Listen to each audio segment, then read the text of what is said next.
Welcome to our continuing series, Questions and Answers for a World in Crisis.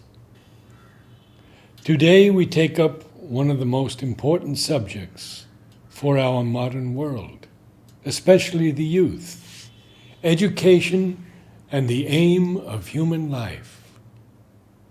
As always, we look to the words of Sri Aurobindo and the Mother for guidance and answers. And as we read, perhaps for the first time, that education is not at all what we learned in the past or assumed it to be, we are grateful for the divine grace and knowledge that comes to us through the avatars of the new world. From the Mother. The conditions in which men live on earth are the result of their state of consciousness. To seek to change these conditions without changing the consciousness is a vain chimera. Those who have been able to perceive what could and ought to be done to improve the situation in the various domains of human life, economic, political, social, financial, educational, and sanitary, are individuals who have, to a greater or lesser extent, developed their consciousness in an exceptional way and put themselves in contact with higher planes of consciousness. But their ideas have remained more or less theoretical, or if an attempt has been made to realize them practically, it has always failed lamentably after a certain period of time. No human organization can change radically unless human consciousness itself changes. Prophets of a new humanity have followed one another. Religions, spiritual or social, have been created.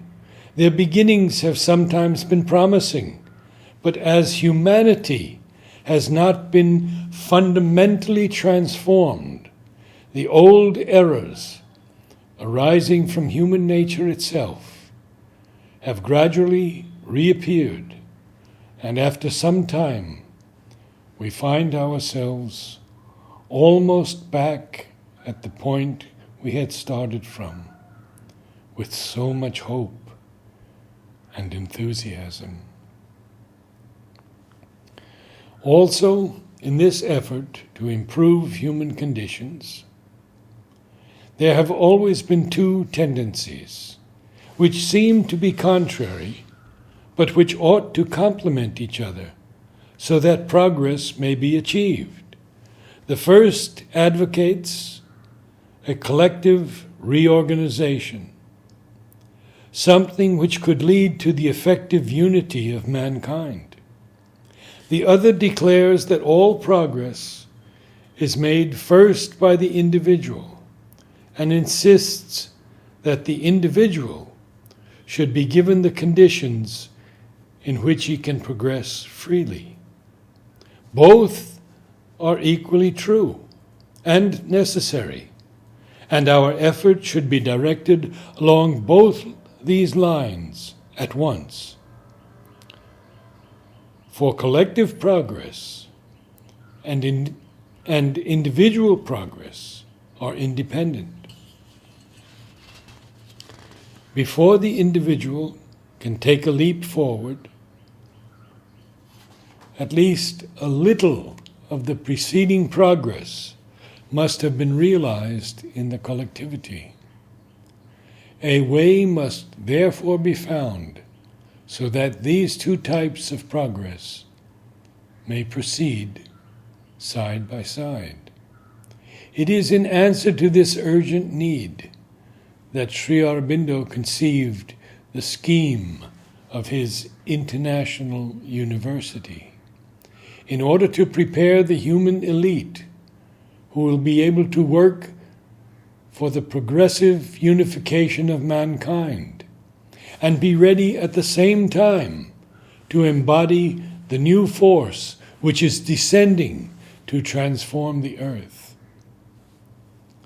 A few broad ideas will serve as a basis for the organization of this university center and will govern its program of studies. Most of them have already been presented in the various writings of Sri Aurobindo and in the series of articles on education in the Bulletin. The education of a human being should begin at birth and continue throughout his life. Education, to be complete, must have 5 principal aspects corresponding to the 5 principal activities of the human being: the physical, the vital, the mental, the psychic, and the spiritual. Usually these phases of education follow chronologically the growth of the individual. This, however, does not mean that one of them should replace another, but that all must continue, completing one another until the end of his life. We propose to study these 5 aspects of education one by one, and also of their interrelationships. Before we enter into the details of the subject, I wish to make a recommendation to parents. Most parents, for various reasons, give very little thought to the true education which should be imparted to children. When they have brought a child into the world, provided him with food, satisfied his various material needs, and looked after his health more or less carefully, they think they have fully discharged their duty. Later on, they will send him to school and hand over to the teachers the responsibility for his education. Indeed, if we want this education to have its maximum result, it should begin even before birth. In this case, it is the mother herself who proceeds with this education by means of a twofold action. First, upon herself for her own improvement, and secondly, upon the child whom she is forming physically. For it is certain that the nature of the child to be born depends very much upon the mother who forms it, upon her aspiration and will, as well as upon the material surroundings in which she lives.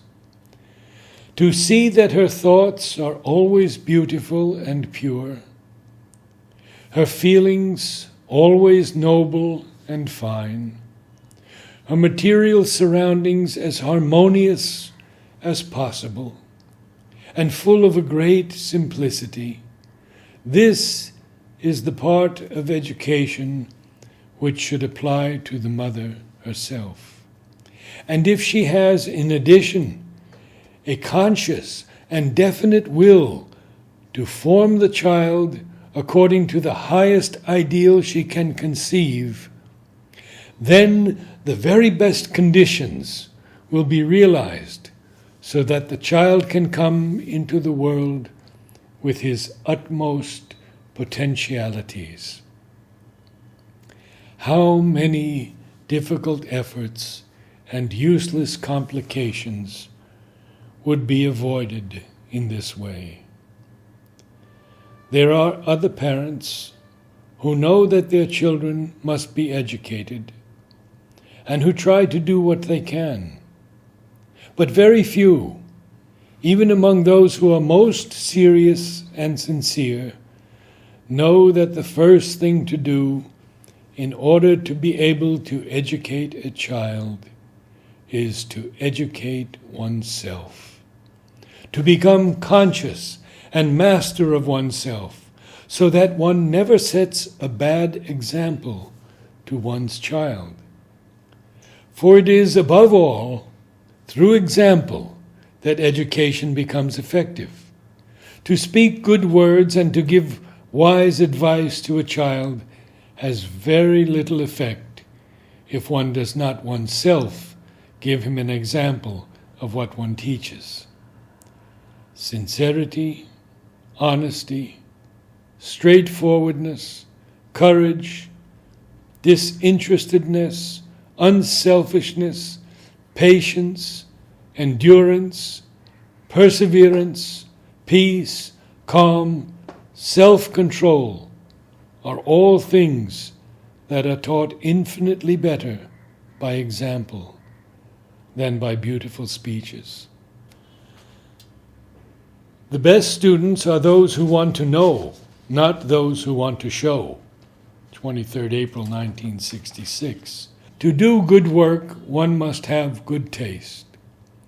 Taste can be educated by study and the help of those who have good taste.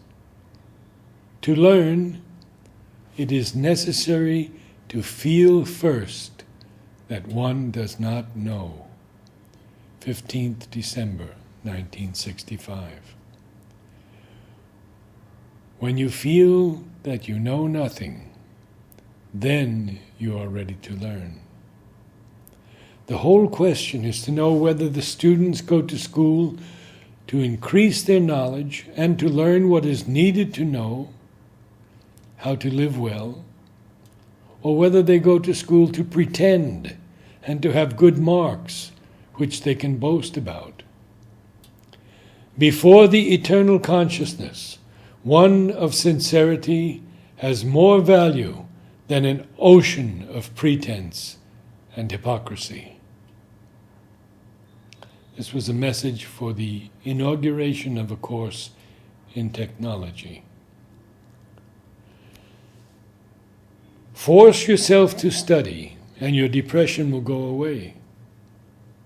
Can you imagine a student in school coming and telling his teacher, "Sir, I did not do my homework today because I felt depressed"? The teacher would certainly punish him very severely. 16 January 1935. This note written to mother. "It is quite impossible for me to study because inertia came." Mother. "If you do not study, the inertia will go on increasing." 4th March 1935. Again. "I do not know how to spend my time, understanding nothing." Mother. "Study is the best way to understand. You tell me to study, but I do not like studying." You do not give enough time to study. That is why it does not interest you. Everything one does with care necessarily becomes interesting. 10th April 1935. "Which path must I take then? What is the right and true way of making the effort?" Mother. "Do what I explained to you yesterday. Make your brain work by studying regularly and systematically. Then during the hours when you are not studying, your brain, having worked enough, will be able to rest, and it will be possible for you to concentrate in the depths of your heart and find there the psychic source. With it, you will become conscious of both gratitude and true happiness." 22nd May 1935. "My studies are suffering because of constant depression." Mother. "I have told you that it is by study that you can overcome the depression." 27 July 1935. "What is to be done to make the will stronger?" Mother. "To educate it, to exercise it as one exercises the muscles, by using them, 23 March 1934. From Sri Aurobindo, The Hour of God. The true basis of education is the study of the human mind, infant, adolescent, and adult. Any system of education founded on theories of academic perfection, which ignores the instrument of study, is more likely to hamper and impair intellectual growth than to produce a perfect and perfectly equipped mind.